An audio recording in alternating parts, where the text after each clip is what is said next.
이 쓰신 글의 주제가 크게 저는 두 가지라고 생각을 해요. 앞으로 계속 이제 정치를 하실 거다. 그게 국민을 위한 어떤 도리다라고 생각을 했고 지금까지 헌신한 만큼 또 계속해서 헌신을 하겠다라는 의미이고 또 두 번째로는 대통령께 그래도 그간의 어떤 그 각별한 사의를 우리가 다 알고 있잖아요. 그렇기 때문에 더더욱 어떤 쓴소리 할 수 있고 또 그것을 좀 시간이 지나면 이해해 주실 거라는 그런 생각을 갖고 계신 것 같다라고 생각을 하고요. 듣는 사람은 대통령님, 윤 대통령님께 하는 얘기라고 생각이 돼요.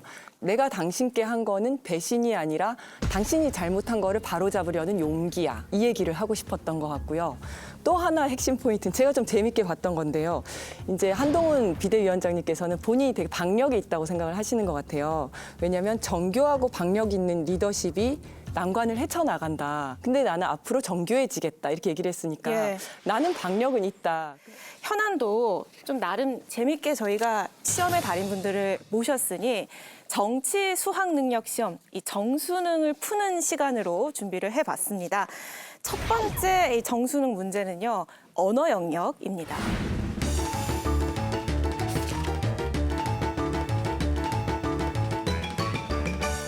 문제는 한동훈 전 비대위원장의 SNS 글입니다. 저는 무슨 일이 있어도 여러분을 국민을 배신하지 않을 겁니다. 정치인이 배신하지 않아야 할 대상은 여러분, 국민뿐입니다. 잘못을 바로잡으려는 노력은 배신이 아니라 용기입니다. 정교해지기 위해서 시간을 가지고 공부하고 성찰하겠습니다. 실망하시고 기운 빠질 수 있고 길이 안 보여 답답하실 수 있습니다만 그래도 같이 힘내시죠. 가볍게 좀 글솜씨를 평가해 주신다면 두 달인께서 네, 우선 글 전반적으로 문장을 좀 보면 간결하고 또 진심이 묻어나는 그런 글이고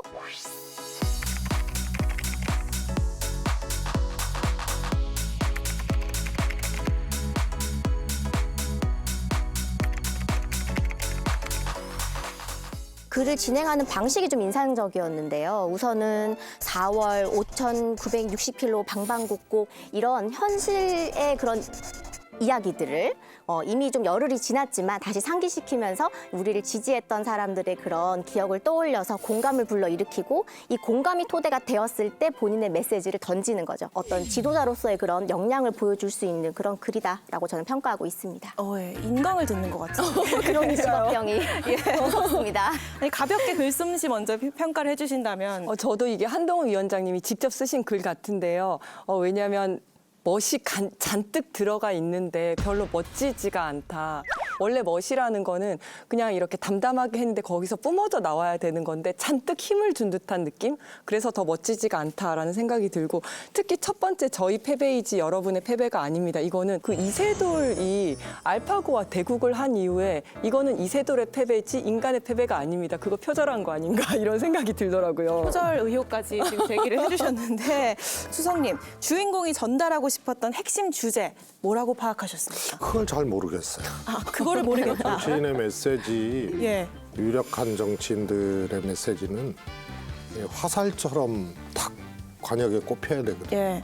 그런데 명확하지가 않아요. 그래서 동어 반복이 많고 그다음에 이제 해석을 또 요구하잖아요. 예를 들어서 배신, 잘못을 바로잡으려는 노력은 배신이 아니다. 그럼 이거 윤 대통령을 향한 건가? 뭔가 또 해석을 또 분분하게 하게 하고 명확하지가 않아서 메시지로는 제가 보기엔 점수를 주기 좀 힘든. 우리 최재성 수석께서 말씀하신 게 무슨 내용인지 대강 저도 느껴져요. 근데 이제 한동훈 위원장이 이 글을 쓴 것을 제가 읽으면서 그냥 마이크 잡고 말을 하는 내용을 그대로 글로 옮긴 것 같다는 느낌이 들었어요.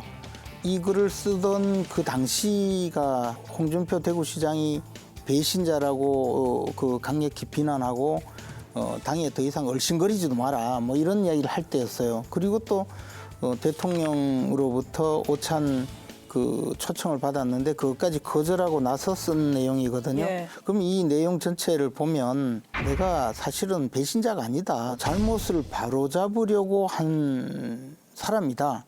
뭐 그런 이야기를 쓴 건데 제가 보기에는 전후 사정을 모르잖아요. 네. 국민들은 이러이러한 상황이 있는데 나는 그렇지 않다든가 내 생각은 이렇다든가 명확하게 밝히는 것이 훨씬 좋을 것 같아요. 근데 왜 명확하게 밝히지 못했을까요? 상대가 이제 대통령이니까.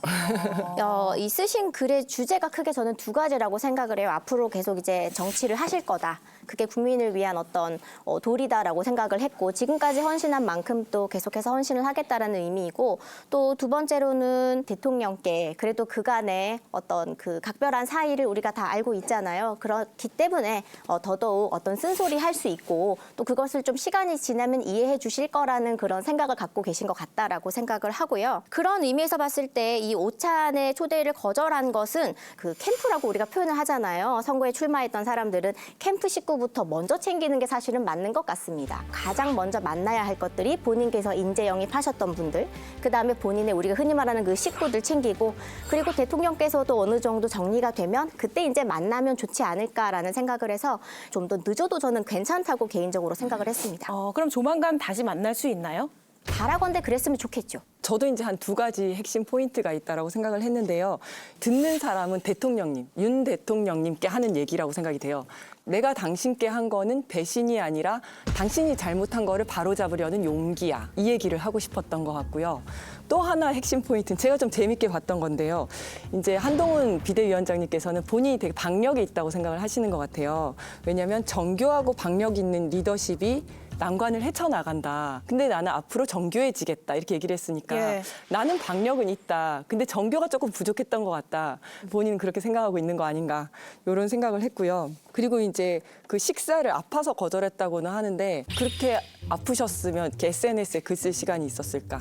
몸이 아팠다기보다는 이제 마음이 아프셨을 것 같다. 이런 생각이 듭니다. 마음의 병도 병입니다. 그렇죠. 예, 그러셨을 것 같아요. 더 왜냐면 오래 걸립니다. 낫는데. 여기 보면은 공부를 하고 성찰하겠습니다. 그리고 그래도 결국 잘 될 겁니다. 이런 얘기가 있는데 가까운 시일 내에 다시 복귀를 할 가능성이 있을까요? 그건 이제 상황에 따라서 다르다고 봐요. 이런 것은 당에 얼씬거리지도 마라 하니까 그건 뭔 소리야. 나는 배신자가 아니고 나는 사심 없고 신중하게 잘못을 바로잡으려고 한 사람이야. 그런 이제 자기 항변을 한 거잖아요. 이런 항변이 받아진다면 그래서 많은 사람들이 지지를 하고 여건이 성숙된다면 다시 돌아올 텐데 그 홍준표 시장뿐만 아니고 심지어 같이 활동을 한 것으로 믿어지는 우리 조정훈 의원까지도 한 1년은 참아야 된다든지 네네. 전부 그렇게 하잖아요. 그러니까 아직은 여건이 성숙되지 못했다고 생각이 돼요. 이 메시지도 이 두 가지가 같이 들어간 거 아니에요? 배신 아니다, 용기다. 뭐 대통령이나 또 홍준표 시장을 응대하는 그런 걸로 이제 보이기도 하는데 선거를 지휘했던 비대위원장 아니에요? 그래서 천문다는 지지자나 함께했던 사람들에 대한 메시지인데 이 두 개가 병립할 수 없는 이 대상들이거든요. 그래서 결국은 가운데 뭐 배신과 용기 요걸로 이제 초점이 모아지고 보도도 이제 그렇게 나는 거고요. 그러면 결국 이런 식으로 정치를 하고 정치를 바라보고 판단하고 그러면은 제가 보기에는 힘들다고 봐요. 전당대회 출마는 지금 어렵다 이렇게 보여지고요. 그럼 복귀할 수 있는 게 딱 세 가지거든요. 보궐선거, 다음 지방선거, 대선이거든요. 굉장히 어려운 환경이에요. 한동훈 위원장이 지금. 엄청난 그야말로 절치부심과 자기 변화와 이런 것들이 있어야 되는데 현재까지는 제가 보기엔 내 책임 아니다. 내가 잘못한 게 뭐 있냐. 근데 그런 수준 그런 거 가지고는 등판이 안 될 수도 있는 그런 환경이 아닌가 싶습니다. 예.